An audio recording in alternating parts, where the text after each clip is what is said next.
تكون آخر تجربة أعملها في حياتي. مش لازم تنزل هنا، عادي خالص. ارفع ايدك فوق وخليك معايا، هقول لك تنزل ازاي. هنا عند الأهرامات على ارتفاع 13,000 قدم في طيارة. تخيل إنك تفتح الباب تطلع بره الطيارة علشان تنط منها. You are clear for runway 27, wind 035 at 7, SH2 approaching from the left. وسيلة الأمان الوحيدة اللي هتنقذك هي المظلة. فتخيل إنك تقفز من طيارة بدون مظلة.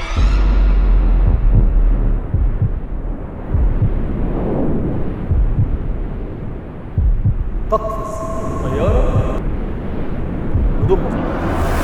شخص قرر يسقط من طائرة بدون مظلة، هذا مو بصاحب. يعني مثلا ما ينفعش اقول لك سوق عربيه من غير فرامل، ما ينفعش اقول لك نط من طياره من غير مظله. مفيش غير 3 مجانين في التاريخ اللي نطوا من طيارة من غير مظلة. اللي رمى المظلة ونط، I feel like I'm not gonna need my parachute, so I'm gonna drop it away. وناس نطت وراه تجيبه. فانا ما انصحش اي حد طبعا يجازف بكده، لان الدنيا فيها حاجات تانية مهمه برضه وجميله غير السكاي دايفنج يعني. واللي نط ورا باراشوت ولحقه. لا هم عمر ما حد هيعرف يلحق باراشوت في الهواء، اللي هي حصلت في فيلم جيمس بوند. اي ثينك ان هي حاجه من ضد الخيال. واللي نط على شبكة عرضها تقريبا 30 متر.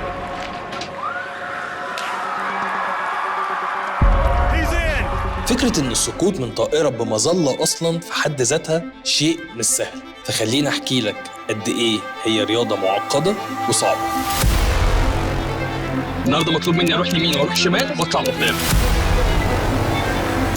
معايا، خليك ودنك معايا. 25 50 اقفل 100% على الطاقة، 100%. الله يفتح عليك. رفعت النهارده، فتحت اتقل من بعد امبارح. رفعت على 6:30، النهارده فتحت على 5:30. ماشي تاني مره، لسه فاضل 48. البيزكس از بيزكس. لو هي القفزه رقم 10,000 بالنسبه لي هي القفزه رقم 1. فلو عملت البيزكس هقدر اعمل بعديها اي حاجه.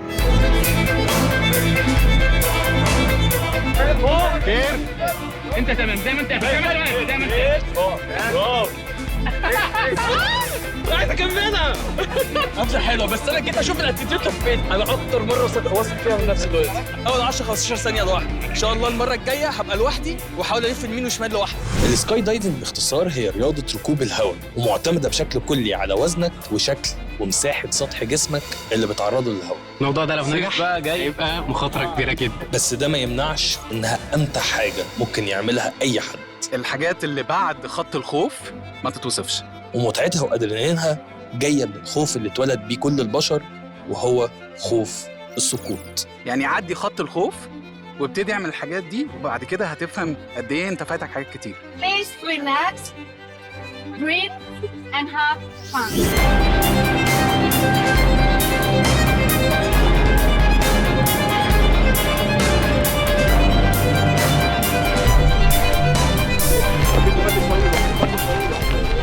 لفيت 360 بس عرفت الشمال عندي ضعيف، فان شاء الله هتدرب عليها واجيبها في اللي جاي لوحدي.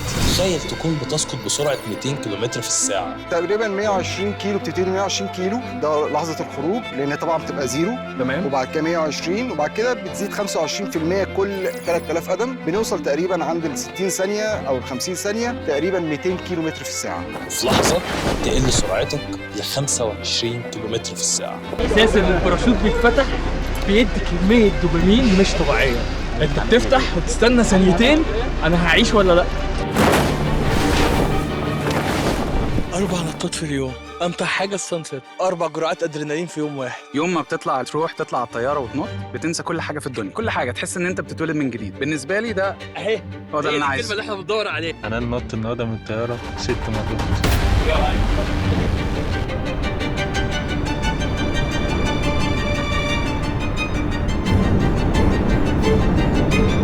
ربنا يستر، عشان النطه دي خطر. المفروض ان احنا كنا متخيلين ان هو بقى ينزل بقى وبتاع ويعمل حركات في الجو وكده من تالت رابع نطه، بس لا، الموضوع طلع غير ما احنا متوقعين تماما.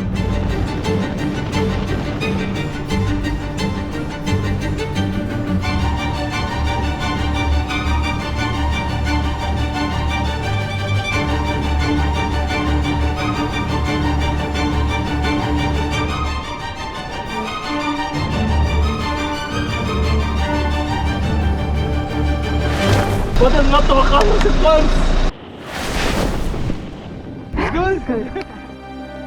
ودي كانت أول قفزة ليا بعد ما عديت من التدريب بنجاح وكنت مفكر نفسي جاهز. بس هنا اكتشفت إن أنا لسه أصلاً ما بدأتش.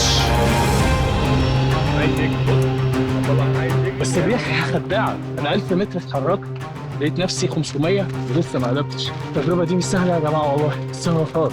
لازم انط من السما يعني عشان نشرح ايروداينامكس اللي جايه. اقعد اعمل التراك بس، ومن غير سوت انا بنزل بسرعه مش طبيعيه.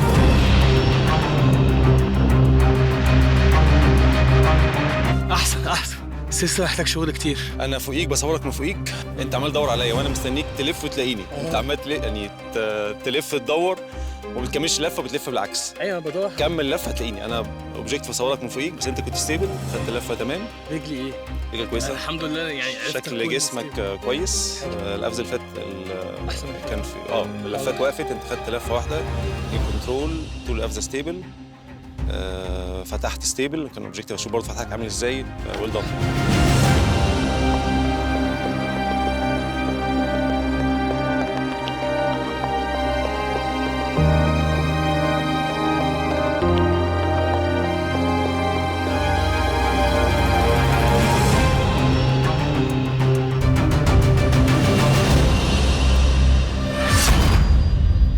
انا شفت حادثه في السماء.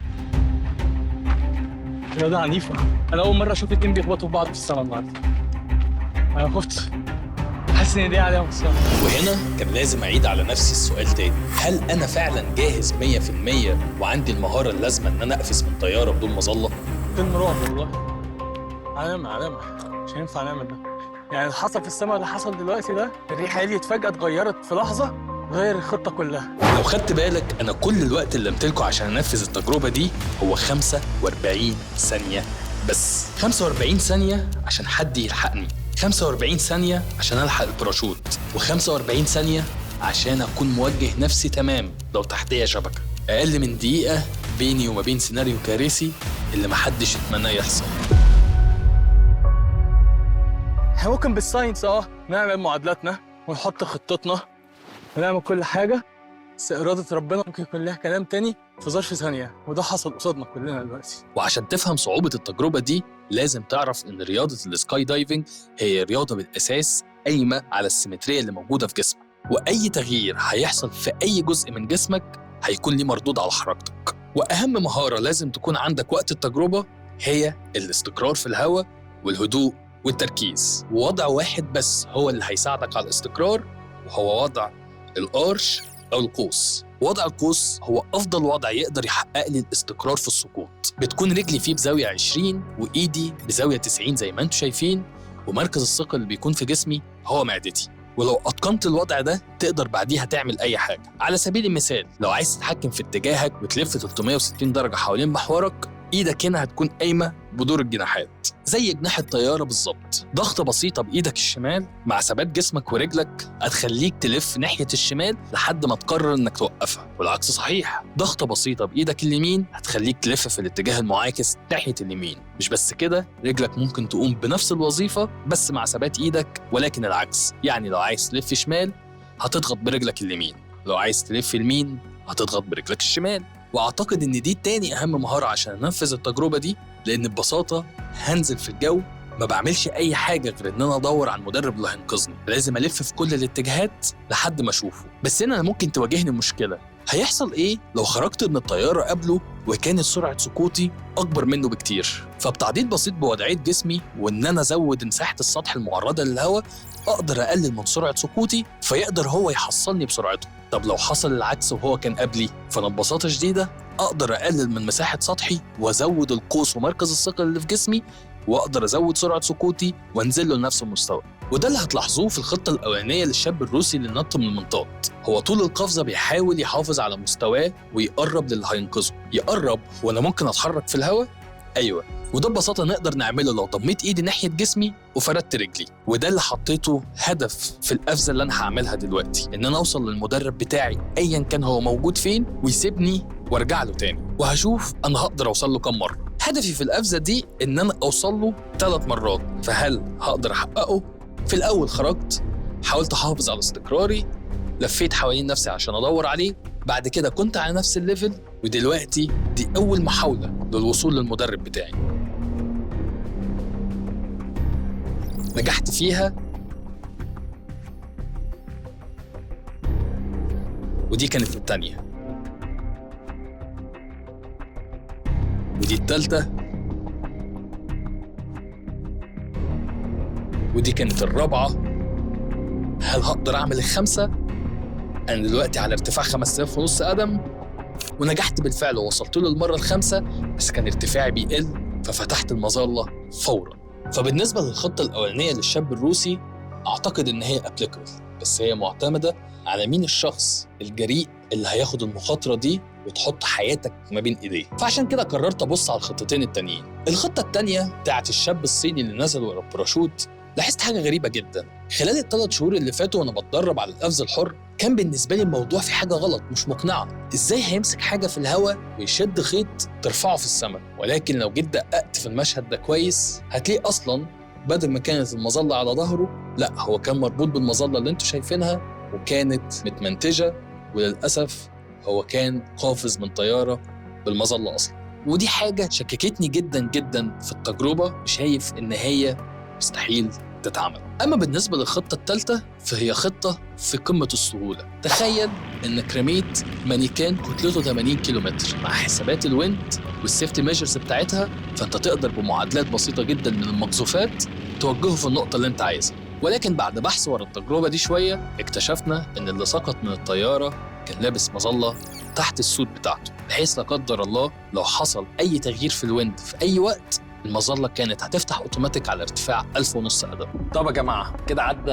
أكتر من سنة، فكرة مسيطرة على دماغي وهي مخاطرة كبيرة. بس أنا مش هرمي حياتي برضو في الأرض، لازم يكون في خطة أمان أكتر حتى من الشخص الأولاني. الشخص الأولاني استخدم حزام واحد بهوك واحد، مبدئيا برضو مش مطمن لها. بس وصلنا للخطة الرابعة. الخطة الرابعة هي قريبة من الخطة بتاعت الشخص الأولاني، بس هستخدم فيها الحزام ده هارنس هيتلف حوالين جسمي كله. الهوك الواحد من ده بيشيل 1500 كيلو، انا وزني كله على بعضه 80 كيلو. فانا لو ركبت ده احنا امان بنسبه 100% لو متعلق من ده، بس مش هبقى ستيبل، انا متعلق من ناحيه واحده. ده بيشيل 1500 كيلو تانيين، فلو متعلق من الاثنين دول خلاص تمام، احنا المفروض في السليم بنسبه ان شاء الله يعني 100%. طب الجزء الثالث لو لف حوالين وسطه، هنا حوالين وسطه كده، فاحنا من 3 جهات ومن 3 أماكن رفع ب4 هوكات. الهوك الواحد بيشيل 1500 كيلو، يعني الأربعة مع بعض 6000 كيلو عشان يشيلوا واحد وزنه 80 كيلو. احنا عندنا 45 ثانية، وزي ما انتم شفتوا ان احنا اتدربنا مهما كان الانستراكتور هرب انا اقدر اوصل له، والانستراكتور عنده مهارة اكبر مني بكتير ان هو يقدر يوصل له. بقول الكلام وانا قلبي مقبوض، يعني السيناريوهات اللي بتيجي في دماغي مرعبة. سيناريو مرعب والله، هو ابليكابل بس مرعب. خطة كالآتي: هننط من الطيارة، احاول استقر، اكبر مساحه سطح جسمي عشان اقلل الفلوريت، وهو اول ما هيقرب مني ركب هوك واحد انا في السليم، ركب التاني انا في السليم اكتر، ركب التالت انا في السليم بنسبه 300%. في سؤال مهم. المظله اللي انا بلبسها هي بتشيل شخص واحد، طب المظله تقدر تشيل شخصين؟ ما احنا لو زودنا وزننا سرعتها هتزيد، ففي برضه حل لده وعملنا حسابه. دي مظله بتشيل لحد 200 كيلو، يعني 2 بني ادمين. ده المكان الاولاني اللي هيركب فيه الهوك ده المكان التاني اللي هيركب فيه الهوك ده، والحزام ده هيتلف حوالين وسطنا احنا الاثنين. حاولنا نتدرب على السيناريو ده كتير، والنهارده هنشوف. بص هي الرياح دلوقتي سرعتها 4 مناسبه جدا لتنفيذ التجربه، 4.5 الافرج بتاعها 4.5، فيعتبر جو مناسب.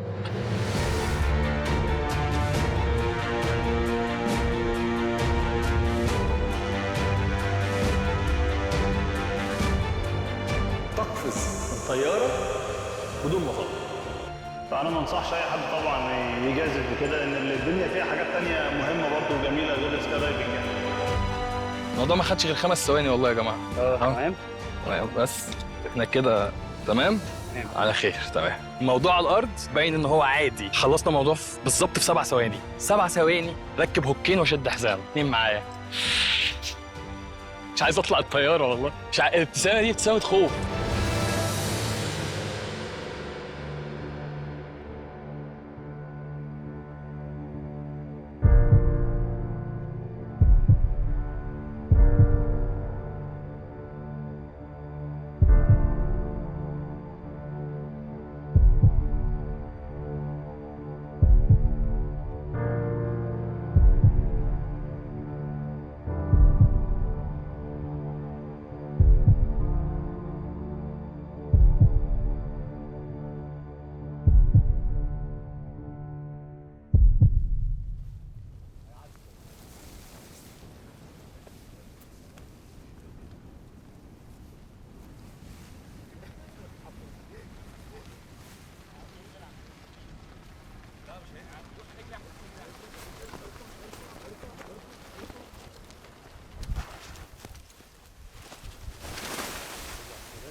انقذت حياتي حرفيا. الرحلة كلها كان طول السنة اللي فاتت كانت أكتر سؤال شاغل البال أو شاغل بالي حرفيا، هل ينفع حد يطير من غير مظلة أو ينزل من طيارة من غير مظلة؟ طول السنة اللي فاتت تخطيط، تدريب، بحث، تدوير، واتهرينا تدريب، بس الرحلة ادت لنا إجابة مذهلة، وأول مرة في حياتي أعرف معنى كلمة الكنز في الرحلة. أعتقد الإنسان في أي وقت من التاريخ عنده حلم إن يكون عنده قدرات أسمى بكتير إن هو يطير في السماء زي الطيور اللي احنا بنشوفها. الموضوع مش مجرد إنك تعمل مخاطرة وتنزل وحد ينقذك، دي حاجة يعني لو حد عايز إجابة مني دي حاجة أنا شايفها ملهاش أي 60 لازمة وبدون معنى على الإطلاق، بدون معنى على الإطلاق. لكن المعنى الأسمى واللي لقيناه في الرحلة إن أنت ممكن تطير في الهواء، وإحنا طرنا فعلا، كل اللي طرناه 45 ثانية. طب هل ينفع أطير لمدة أطول من غير طيارة؟ أطير أنا بجسمي لمدة أطول؟ الإجابة